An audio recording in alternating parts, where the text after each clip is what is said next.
So let's look at the biblical account of the flood with Noah. A man and his sons and their wives were spared by God. It's believed, if you go back in time far enough, that the Mesopotamian region of the world is where mankind was restricted to at this point. So it would not take a global flood to wipe out all of mankind. It could be done in a localized flood, and let's take a look. So let's look at a biblical account that lines up with a timeline of science and history. So the flood. If we recall from Psalm 104 that we mentioned in the first video, right at the end, you see God set a boundary it cannot cross. Never again will the water cover the earth. So he's told us that once he created the world and the continental plates came up out of the water, never again would the water cover the mountains to the tops. So that would be an incorrect interpretation of what the flood is said to be doing. Scientists agree there's been at least one major flood in the Mesopotamian plain over the past 50,000 years. And the ice layers at the poles would also agree with this. Ancient civilizations. There's over 150 ancient civilizations that have stories about a flood. Over 85% of them discuss the human race being saved by a large vessel. Genesis chapter 8, the account of the flood. There are different words, Eretz and cosmos, representing mountains and hills, representing the earth, the universe, a part of the earth, whatever.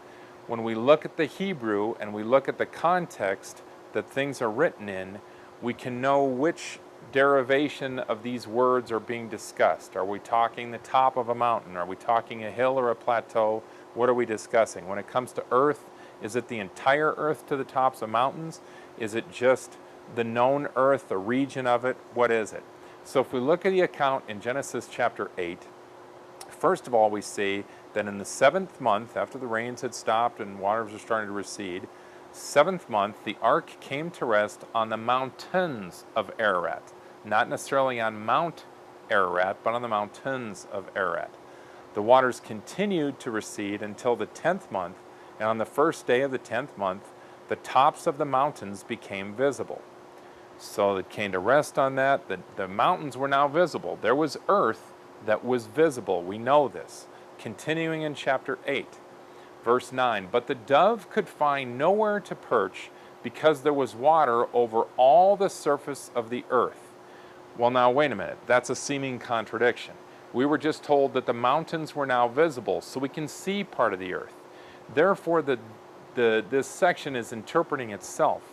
The word for earth, in this case, is not the entire earth.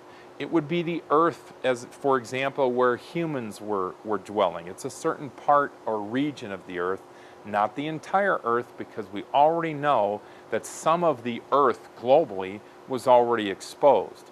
So the passage is interpreting itself. Verse 13, by the first day of the first month of Noah's 601st year, the water had dried up from the earth, from the region where people were. I would strongly suggest every church get a DVD of In the Days of Noah.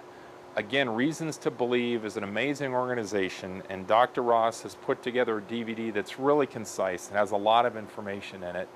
These are the dates that scientists would suggest, Christian scientists would suggest might be the best estimates of various important events. So, last ice age, we're looking at about 90,000 BC.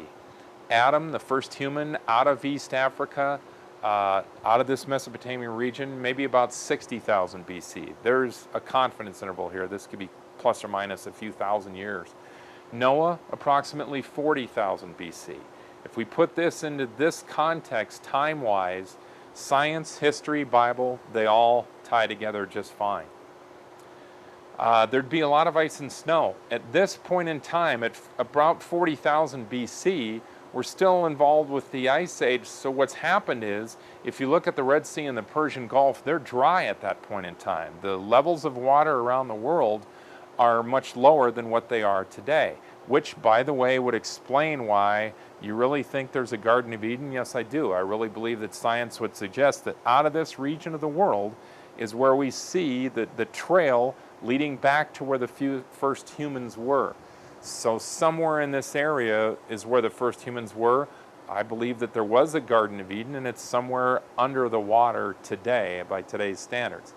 So 40 days of rain with the kind of ice melt you would get from the mountains in this region around Mesopotamia could create a huge lake.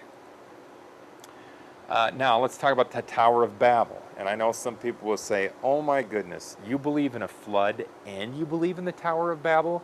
You're a goofy person. Well, let's consider this. A lot of people say that the mystique and the fable about the Tower of Babel is that they're going to build this thing to heaven so they can get to heaven. Well, what the Bible says. The Bible said they wanted to build something which would cause everybody to come to this place and be so impressed by this immense structure that they would all want to stay in this region. Now the reason that God gives in wiping out mankind is because they had become so evil. And if you look at it scientifically, if people stay in one region of the world and there's inbreeding that's going on, a bunch of people are going to go loco, and that's bad. Biologically, it is not good for people to stay in one remote region of the world and be guilty of inbreeding and everything else. He needed to get them, he commanded them to spread out. Even after Noah was done and got off the ark, God's command was, be fruitful, multiply, go into all the earth. Don't just stay here again in this region of the world. But so many men wanted to. So at this point in time, the Bible poetically talks about God confusing them, different languages and that sort of thing.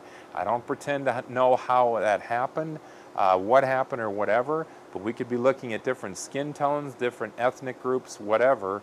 So there was enough distrust or whatever that even though they were trying to build this structure, which would be such a beautiful thing and cause everybody to stay in this region of the world, now we start to disperse. Okay, so it seems like a crazy fable in the story, but contextually, as far as the timeline goes, this would make sense. We had land bridges that connected Asia to Australia and New Zealand. We had the land bridge connecting Asia to Alaska and North America. And it's when we got here as Europeans in 1492 or whatever, when we got here, there were already some folks here. Well, the Native Americans have been here for a long time. They came over prior to this time, about 11,000 years ago. They went across the Bering Land Strait, and they were here. And they went to different places around North America. So about 11,000 years ago, there were land bridges. Now, interestingly enough, the Bible's very accurate. It claims that the earth was divided in Peleg's time. This is Genesis 10:25. And this describes the idea that at about his time, there was enough melt and the waters of the earth rose, and now these land bridges were covered up. So now the continents were divided. The earth was divided at this point in time. So that would put Peleg at about 11,000 years. So the Bible hinted that the water levels were low and then rose to cover the land bridges.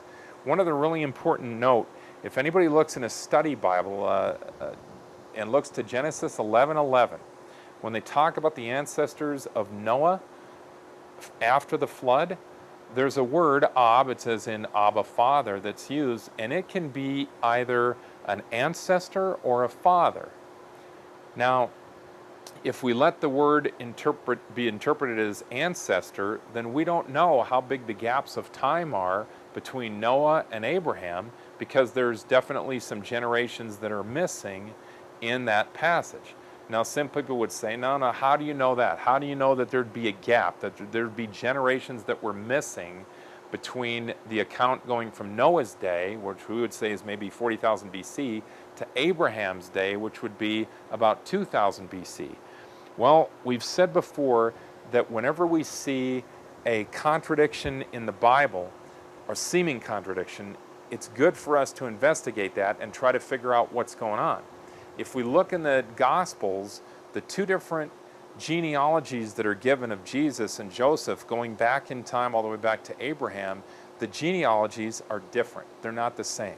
So some people would say, oh, there it is. There's an error in your Bible. There's a contradiction. If we investigate further, we recognize, and if we bring in some Jewish tradition, it's typical for Hebrews to jump generations and put together a list of ancestors according to a certain criteria. And if we do the math on taking generations from Joseph all the way back to Abraham, there's not enough generations listed to cover a time span of 2,000 years. And so we know then that the Bible sets a precedence, that there are skipped generations in the New Testament, otherwise the Bible would have a contradiction in it. And therefore, we can, if we go back and look at Genesis 11:11, and recognize that once again there can be skipped generations, then we realize this notion that the Bible in and of itself cannot give us a time, an exact time of Noah's existence, and it can't give us an exact time of Adam's existence. Now this also plays into the idea of a young earth and the flood.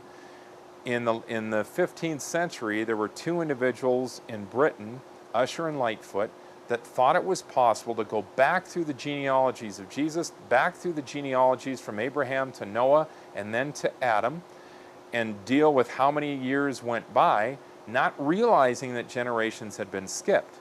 So when they came up with a date for the beginning of Earth at about 4004 BC, they meant well, and it's become accepted among Christians that that must be reality, that the Earth is 6,000 years old, 4000 BC. But unfortunately, though they meant well, they did not understand this notion of skipped generations. So we need science and history along with the Bible to put everything into context. So the beauty is, when you put everything into context, when you look at the last ice age, when you look at good dates for the approximate creation of Adam, when you look at the best dates available for a flood, a cataclysmic flood in the Mesopotamian region, when you look at the dates for when the water levels now rose high enough to cover land bridges, and so that the earth was divided at about 11,000 BC, and that there was a dispersion that's centered around this tower that they were building in Babel, then none of this is a fairy tale, and we don't have to have the Bible flying in the face of history and science. Everything comes perfectly together, and everything is well explained. So the Bible is not a myth. The notion of a flood is not a myth, and neither is the Tower of Babel or the dispersion of people around the planet prior to the covering of the land bridges and giving us an understanding of where Aborigines came from, where Native Americans came from, and that sort of thing. The good news is the Bible's amazing. The flood is an accurate account. We have over 150 ancient civilizations that speak of a flood and a man in a vessel. So there should be a whole lot less controversy about the flood than there is, and we as American Christians need to be less and less holding on to the tales that we were taught as kids, and more about exploring the scriptures with diligence and trying to figure out what an awesome account of history God gave us.